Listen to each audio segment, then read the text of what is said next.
Hey guys, welcome back to my channel. तो अब हम देखते हैं क्वेश्चन नंबर 2.32। इसमें हमें depression and freezing point calculate करना है वाटर का, जिसमें 10 ग्राम एक कंपाउंड प्रेजेंट है और उसमें 250 ग्राम वाटर में वो कंपाउंड ऐड कर दिया है और उसका हमें Ka दे रखा है और Kf दे रखा है। यहाँ पर मिस प्रिंटिंग हो गई है, Kg की जगह Kf आएगा। Ka कितना दे रखा है 1.4 इंटू 10⁻³ और Kf कितना दे रखा है 1.86 के जी पर मोल। अब हमें इसका depression and freezing point calculate करने का हमें एक फॉर्मूला पता है, I K F into M. M molality, K F depression and freezing, K F होता है डिप्रेशन एंड फ्रीजिंग पॉइंट और हमें डेल्टा टी कैलकुलेट करना है। अब हमें इन ये तीन चीज़ें चाहिए। इन तीन चीज़ों का फाइंड करने के लिए सबसे पहले हम मोलैलिटी का फॉर्मूला लगाएंगे।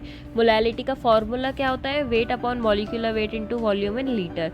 वेट दे रखा है 10 ग्राम, क्वेश्चन में हमें दे रखा था 10 ग्राम प्रेजेंट है सॉल्यूट।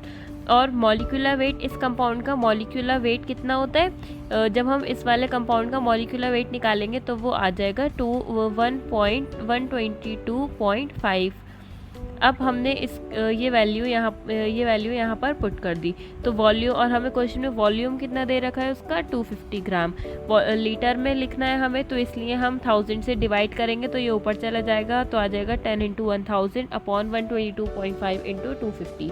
तो यहाँ से हम मोलैलिटी की वैल्यू कैलकुलेट कर लेंगे, तो आ जाएगी 40 अपॉन 122.5। अब हम जब इस कंपाउंड को डिसोशिएट करेंगे तो दो हमारे प्रोडक्ट बनेंगे, एक CH3CH2CHCl COO negative plus H positive. तो अगर जब ये एक मॉलिक्यूल था तो ये कितने थे 0 0। अब ये 1 माइनस अल्फ़ा ले लिया हमने, तो आ गया अल्फ़ा इंटू अल्फ़ा और अल्फ़ा। अब हमने इसको ले लिया C इंटू 1 माइनस अल्फ़ा, तो आ गया C अल्फ़ा और ये भी C अल्फ़ा। अब हमें एक फॉर्मूला पता है, Ka is equals to C square alpha upon C into 1 minus alpha. तो यहाँ से हम Ka की वैल्यू आ जाएगी C alpha square upon 1 minus alpha.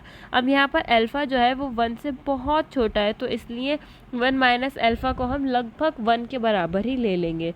अब Ka आ जाएगा C अल्फ़ा स्क्वायर। Ka की वैल्यू हमें क्वेश्चन में गिवन है 1.4 इंटू 10⁻³ kg, वो हमने पुट कर दी। C की वैल्यू मोलैलिटी, C होता है यहाँ पर मोलैलिटी, उसकी हमने वैल्यू अभी कैलकुलेट की थी 40 अपॉन 122.5। और अल्फ़ा स्क्वायर, जब हम इसे सॉल्व करेंगे तो हमें अल्फ़ा की वैल्यू आ जाएगी 6.45 इंटू 10⁻²। अब हमें पता है अल्फ़ा किसके बराबर होता है, i-1 अपॉन n-1। i क्या होता है, वेंट ऑफ फैक्टर, और n-1। यहाँ पर n की क्या वैल्यू होगी 2। तो यहाँ पे हम सबकी वैल्यू रख देंगे।